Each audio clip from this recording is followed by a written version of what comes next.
Le département de Saône-et-Loire, le rectorat de Dijon et Radio Aléo présentent la classe culturelle numérique.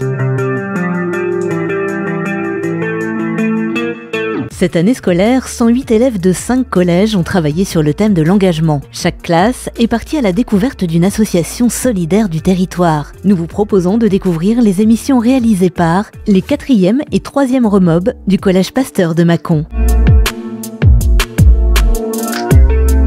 Bonjour, aujourd'hui nous allons parler des Jardins de Cocagne. C'est une association qui se trouve au 636 chemin de l'aérodrome de Mâcon. Elle produit des légumes bio en faisant travailler des personnes en réinsertion. Pour en savoir plus sur le maraîchage bio, nous accueillons le président de cette association, Jean-Paul Buchillet. Bonjour Jean-Paul. Bonjour les jeunes.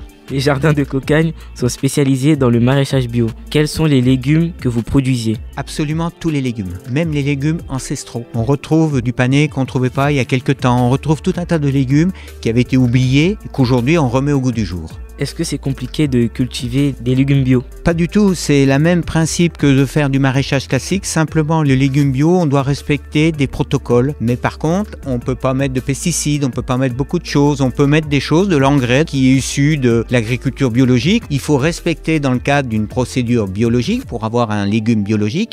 Il faut absolument mettre des choses qui sont compatibles avec la culture des légumes pour faire des légumes bio. Combien de tonnes de légumes produisez-vous par an? C'est très variable, c'est suivant les saisons. Vous en doutez qu'on dépend complètement des conditions atmosphériques. Je vois l'année 2021, donc c'est l'année dernière, nous avons produit 106 tonnes de légumes. Donc notre record était de 120 tonnes en 2019, qui était une année exceptionnelle au niveau conditions climatiques. On s'est bien défendu cette année, nos maraîchers et nos jardiniers ont beaucoup travaillé. Et 106 tonnes, c'est un très beau résultat. Avez-vous un endroit où stocker les légumes? Ah bien sûr, on a même plusieurs endroits, ça dépend le légume. Il y a des légumes qui demandent à être conservés fraîchement, donc nous avons des chambres frigorifiques.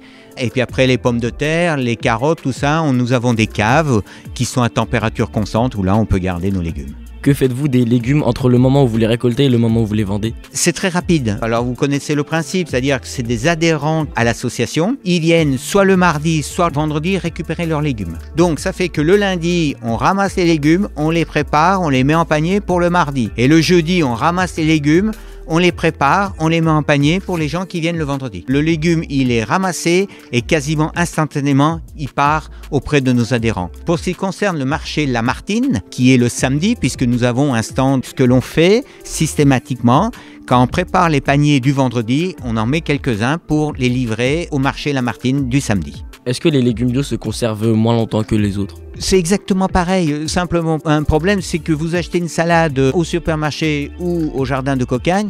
En tout état de cause, votre salade, il ne faut pas la laisser au soleil.